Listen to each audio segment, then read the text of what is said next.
Welcome to the channel, or thank you very much for returning if you've been here before. I'm Dan Weiss, creator and owner of M-File Music Theory and Songwriting. We are all about helping you gain control of your creative passion and power so you can become the musician you are supposed to be, making the most impact with your music by creating the music that you hear in your head. Be sure to subscribe to the channel and turn on that little bell notification so you don't miss my super amazing, ultimate, life-changing content when it comes out. Now, let's get to the video. Oops, too soon. This one. So now it's record time. What are we going to talk about today? Have I got a doozy for you?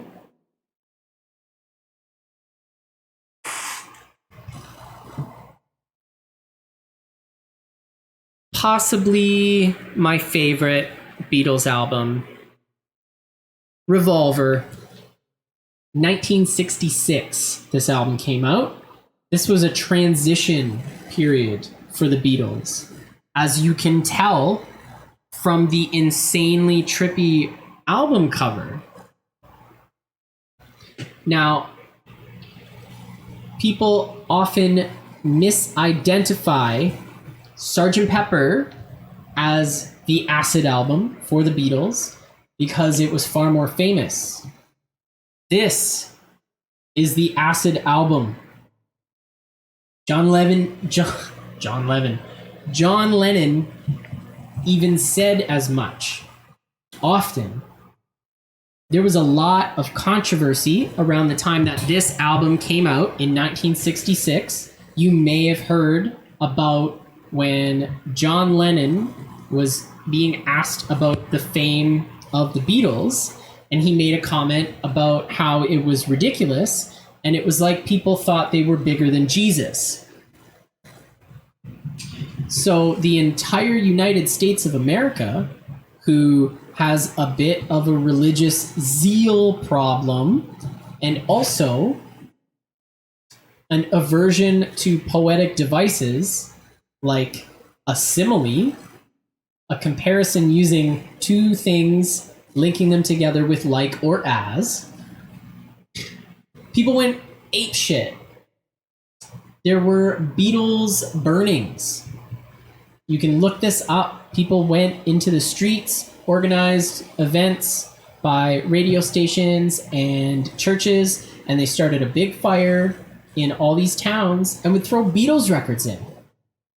This album was bought out from so many record stores to be destroyed symbolically. USA, USA, USA. But I digress. So a lot of people didn't necessarily know about this album at the time, but it was one of their greatest efforts and probably some of the biggest strides, the most influential. This set off the true psychedelic movement.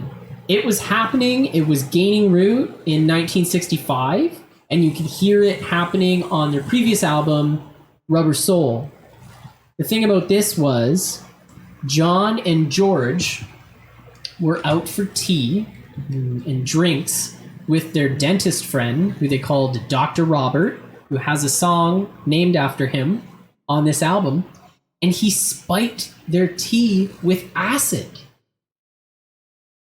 So that was their first trip. So they were running around, being crazy, driving around in a van, and he was looking out the window. That might have been part of the inspiration for Yellow Submarine, also on this album. So they were tripped out, man, and they loved acid. And they were trying to get the rest of the Beatles in on it. They wanted Paul to take the acid, and he refused. He wasn't ready to do it yet. So there marks a huge split that never really got healed over between the Beatles, because George and John were experimenting with LSD, and their songwriting progressed leaps and bounds. I am willing to say that they may have better songs than McCartney on this one, although one of my favorite McCartney songs is on here, For No One. I love that song. But what George and John were doing with their music was way more experimental, but in such a hugely influential way. So naturally, Paul did the Paul thing and read a bunch of, books on like the acceptance of dying and like ego death, and went and did acid by himself and whatever, But they had a party in California.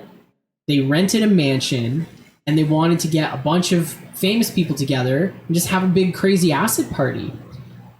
So if anybody knows what that's like, you don't always control what's going to happen. You can't just say, I'm going to eat acid at a party and everything's going to be fine.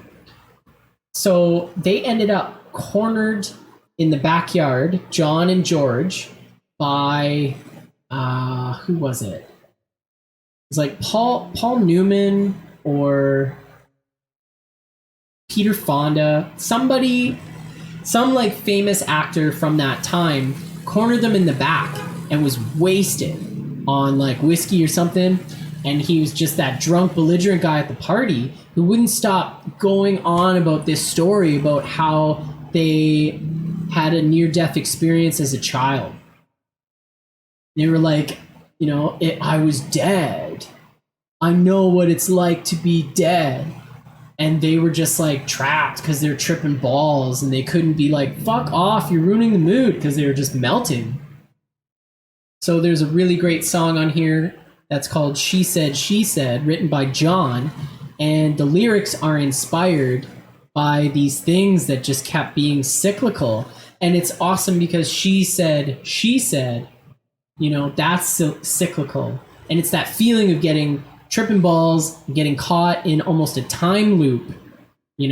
She said, you don't understand what I've said. I said, no, you're wrong, when I was a boy. And the rhythmic push on that section of the song really is expressing that instance, that feeling.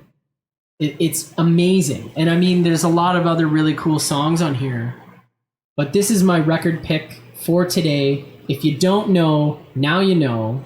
Please go check it out. And if you don't like it, at least try and figure out some stuff and learn from it. Even the history of this album alone is worth just reading about.